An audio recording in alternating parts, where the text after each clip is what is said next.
Contouring करने के लिए यूजुअली इस तरह के क्रिस्टीन के पैलेट्स वगैरह यूज़ किए जाते हैं जो पाउडर फॉर्म में कंटूरिंग आती है। इसमें हमने अपनी स्किन टोन और स्किन अंडरटोन के अकॉर्डिंग कलर्स की सिलेक्शन करनी होती है और इनको मिक्स एंड मैच करके हमने यूज़ करना होता है। अगर आपके पास ऐसे कंटूरिंग पैलेट्स वगैरह कंटूरिंग स्टिक्स वगैरह अवेलेबल ना हो तो कोई इशू नहीं। मेकअप किट्स तो हर एक के पास होती हैं, चंद एक कलर्स भी आपके पास हों तो आप इनमें से यूज़ करके अपनी कंटूरिंग के प्रोसीजर को कंप्लीट कर सकते हैं। अब देखें ये हमारे पास डार्क ब्राउन, लाइट ब्राउन, ये सारी जो शेड्स हैं ये कंटूरिंग में यूज़ हो जाने वाली हैं। ठीक है, कोई भी आप आई शेडो पैलेट उठा लें उसमें ये वाली शेड्स आपको मस्ट मिलेगी। लाइट भी मिलेगी, डार्क भी मिलेगी।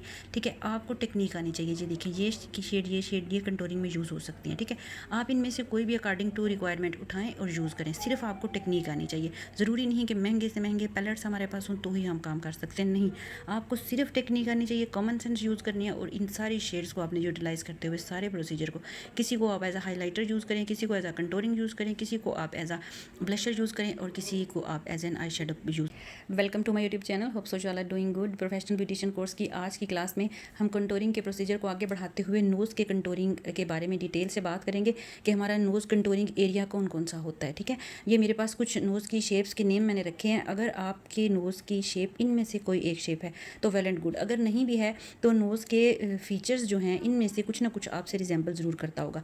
तो ठीक है, मैं डिटेल से आपको बताने वाली हूँ, गौर से देखिएगा कि नोज़ के किन फीचर्स के ऊपर किस तरह हमने कंटूर करके उन्हें इन्हेंस करना होता है। कंटूर का पर्पस ही हमारे फीचर्स को इन्हेंस करना होता है। जो हमारे अनइवन फीचर्स हैं उनको इवन करते हुए उनको और ज़्यादा जो है खूबसूरत बनाना होता है। देखिए हमारे पास सबसे पहले आती है स्मॉल नोज़। स्मॉल नोज़ जो होती है वो एक्चुअली होती है थोड़ी सी छोटी, यानी शार्ट भी नोज़ उसको कहते हैं। इसको लंबा करने के लिए, बड़ा दिखाने के लिए हमने यहाँ पर इसको आईब्रो वाली साइड पर थोड़ा सा ऊपर की तरफ लाइन को इन्हेंस करते हुए आई एरिया की तरफ यूँ टर्न कर देना होता है और यहाँ से यूँ सीधा ब्रिज की तरफ कंटूरिंग लाते हुए हमने यहाँ पर ये सारे इस एरिया पर कंटूरिंग देना होती है। ठीक है, इस तरह यूँ आईब्रो वाली साइड पर ऐसे कंटूरिंग ले जाना होती है। ठीक है, इससे हमारा नोज़ का जो एरिया थोड़ा बड़ा हो जाता है और नोज़ की ब्रिज थोड़ी लंबी लगती है और हमारी नोज़ थोड़ी बड़ी दिखती है। ठीक है, और इस तरह इधर हम साइड्स पर भी थोड़ी थोड़ी कंटूरिंग देते हुए ये हमारे जो नोस्ट्रिल ये देखें यूँ बाहर की तरफ फैले हुए हैं तो ये इधर से थोड़ा सा यहाँ पर जब हम कंटूरिंग देंगे तो ये भी एक प्रॉपर शेप में आ जाएंगे। और इसका अपर पार्ट जो है, अगर यहाँ से हमारा नोज़ एरिया बहुत बड़ा है, मोटा है, तो इसे हम यूँ यहाँ से लाते हुए ऐसे थोड़ा सा वी की शेप में देकर साइड्स पर कंटूरिंग दे देंगे तो इससे हमारी नोज़ की ब्रिज भी बहुत खूबसूरत हो जाएगी और लुक बहुत प्यारी और नोज़ भी थोड़ी लंबी लगेगी।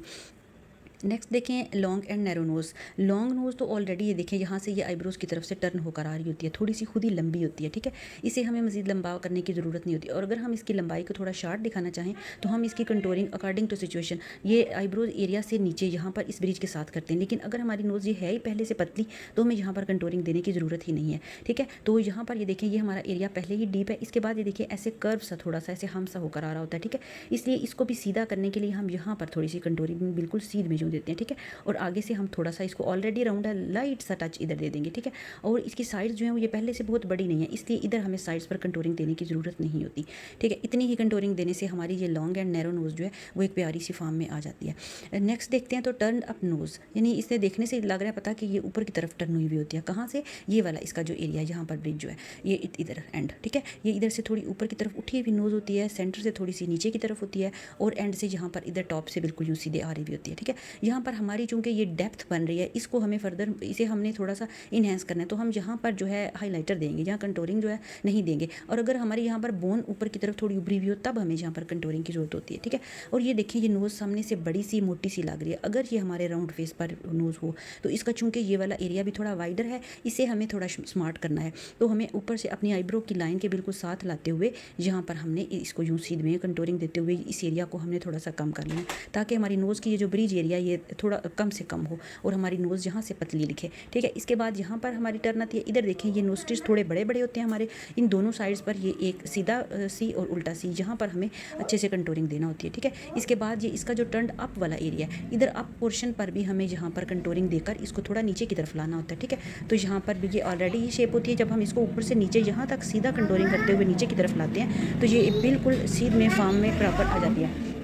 ठीक है। इसके बाद आप देखें इक्विलाइन नोज़ आती है। इक्विलाइन नोज़ में देखें ये बिल्कुल इक्वल सीधी आ रही होती है और यहाँ पर जो है थोड़ी सी बोन उभरी हुई होती है, ठीक है। और इसको जो है ना ये नोज़ की जहाँ पर हाई ब्रिज बन रही होती है, इसे हमने ख़त्म करना होता है। इसको ख़त्म करने के लिए यहाँ पर हम इस डायरेक्शन में कंटूरिंग देते हैं, इसको अच्छे से ब्लेंड करते हैं और हमारी ये जो हाइट निकली हुई होती है ये सेटल हो जाती है। इसके बाद ये नोज़ ऑलरेडी बहुत पतली और नीट होती है, इसको इतनी कंटूरिंग की इस एरिया ऊपर और नीचे वाले को ज़रूरत नहीं होती। यहाँ से थोड़ी सी डेप्थ होती है, इधर हम जो है हाईलाइटर देते हैं तो इसकी लुक और खूबसूरत हो जाती है। इसके बाद यहाँ फ्रंट पे देखें, यहाँ पे ऑलरेडी ये थोड़ी सी पॉइंटेड है तो ये खूबसूरत लगती है। अगर आपका वाइड फेस है, बड़ा फेस है, तो इसको आप थोड़ा सा वी शेप में भी देना चाहें तो यूँ आप इधर कंटूरिंग दे सकते हैं, ठीक है। और यहाँ पर कंटूरिंग देने की इसको इतनी ज़्यादा ज़रूरत नहीं होती। अगर राउंड फेस है, बड़ा फेस है, तो फिर आपकी यहाँ से थोड़ी सी फैली हुई नोज़ होगी, इस शेप में आएगी, ठीक है। तो इसको भी यहाँ पर आप थोड़ी सी कंटूरिंग देने से थोड़ा और इसको खूबसूरत लुक में ला सकते हैं, ठीक है जी।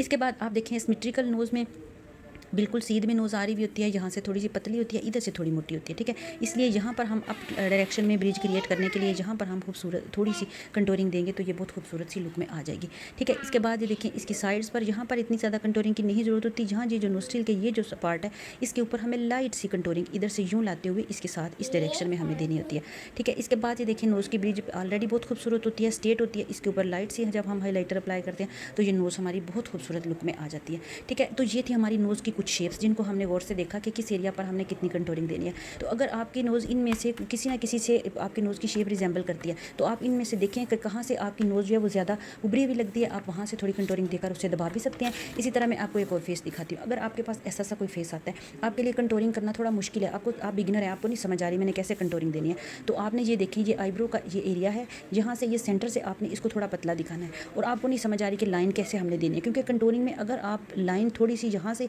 थोड़ा सा भी तिरछा या थोड़ी भी आगे पीछे आपका हाथ हिल जाए तो कंटूरिंग जो है वो आपकी नोज़ को टेढ़ा दिखाएगी, ठीक है। इसके लिए एक आपको हैक बताती हूँ कि आपने अपना ट्वीज़र लेना है, इस तरह अपने नोज़ को ये ऊपर वाले इस पार्ट को अपने ग्रिप करना है, नोस्ट्रिल्स को नहीं करना कि सांस ही बंद हो जाए, ठीक है। यहाँ पर आपने इसको ऐसे ग्रिप करके रखना है अपने ट्वीज़र के साथ, ठीक है। यहाँ पर ये हमारी नोज़ का पॉइंट होगा, ये हमारे पास सीधी इस तरह जब नोज़ को आप ग्रिप करेंगे ट्वीज़र के साथ तो ये बहुत अच्छे से ऐसे यहाँ पर फिक्स हो जाएगी, स्मार्ट लाइन में आ जाएगी। फिर इसकी ये जो दोनों लाइन्स है इनकी सीध में हम यूँ की शेप में यूँ कंटूरिंग के लिए लाइन खींच लेंगे, यूँ ऐसे बिल्कुल सीध में, ठीक है। ये आपके पास बिल्कुल स्ट्रेट कंटूरिंग इस तरह जो है ना शेप में आएगी ऐसे, ठीक है। ये देखिए ये जगह जहाँ से उभरी हुई हमें लग रही है, इसलिए हम यहाँ से इसकी कंटूरिंग यहाँ पर यूँ लाएंगे, ठीक है, ऐसे, और यहाँ से ये यूँ आएगी, ठीक है। और इस तरह ये हमारी ये दोनों साइड से यहाँ से भी आएगी यूँ नीचे को, ठीक है। ये हमने यहाँ पर टीवी और हम यहाँ पर अपनी कंटूरिंग को इधर ऐसे यहाँ से भी यूँ थोड़ा सा ये थोड़ी सी राउंड शेप में ले आएंगे। तो ये देखिए इस तरह हमारी नोज़ की नीट सी ऐसे कंटूरिंग को ब्लेंड जब हम करेंगे यूँ इधर ही इसी लाइन में हमने इसको ब्लेंड करना है, ठीक है। यहाँ पर हमने सबसे पहले कंसीलर अप्लाई करना है, ठीक है। इसके बाद इस एरिया पर भी हमने कंसीलर अप्लाई करना है, ठीक है। ये देखिए यहाँ पर कंसीलर आएगा, इधर भी कंसीलर आएगा, ठीक है। और इधर हमारी ये कंटूरिंग आएगी और इसमें देखें यहाँ पर ये थोड़ी सी उभरी हुई दिख रही है, अगर आप चाहें तो यहाँ पर लाइट सी कंटूरिंग दे दें, ठीक है, इस साइड पर भी और इस साइड पर भी, ठीक। तो इससे बहुत खूबसूरत सी लुक आ जाएगी और फिर हम इसके ऊपर हाईलाइटर अप्लाई करेंगे तो हमारी नोज़ की लुक बहुत खूबसूरत आ जाएगी, ठीक है। अगर आपको बिगिनिंग में बहुत मुश्किल लगे कंटूरिंग करना तो आप इस हैक को ट्राई कर सकते हैं और आप बहुत अच्छी सी लुक ला सकते हैं, ठीक है। कंटूरिंग करने के बाद हाईलाइटर अप्लाई करने के बाद आपने इसके ऊपर सेटिंग स्प्रे मस्ट अप्लाई करना है, ठीक है। अगर तो आपकी स्किन ऑयली है तो आपको क्रीम फाउंडेशन जो है कंटूरिंग अप्लाई करना चाहिए, ठीक है। वो आपकी स्किन के ऊपर स्टे करेगी और उसके ऊपर आपने उसकी बेकिंग करनी है। बेकिंग के बाद बेकिंग आपने कैसे करनी है, थोड़ा सा कॉम्पैक्ट पाउडर लें, उसको अच्छे से ऊपर अप्लाई करें, फिर इसके बाद ब्रश से उसे थोड़ी देर उसको दे दें, ज़रा सेटल हो जाए, ब्रश के साथ नीट करें और फिर आप ऊपर हाईलाइटर अप्लाई करें तो आपकी कंटूरिंग लॉन्ग लास्टिंग होगी और बहुत अच्छी लुक आपको देगी, ठीक है। और अगर आप इसके ऊपर पाउडर कंटूरिंग करना चाहते हैं तो भी कोई इशू नहीं, आप उसको भी बेकिंग करेंगे और हाईलाइटिंग अप्लाई करेंगे, सेटिंग स्प्रे मस्त बहुत अच्छी रहेगी, लॉन्ग लास्टिंग रहेगी, ठीक है। होपफुली आपके लिए वीडियो जो है इन्फॉर्मेटिव साबित होगी। अगर आपको ये इन्फॉर्मेटिव लगे, अच्छी लगे तो इसे लाइक शेयर और मेरे चैनल को ज़रूर सब्सक्राइब करें। मिलते हैं एक नई वीडियो के साथ, तब तक के लिए अल्लाह हाफिज़।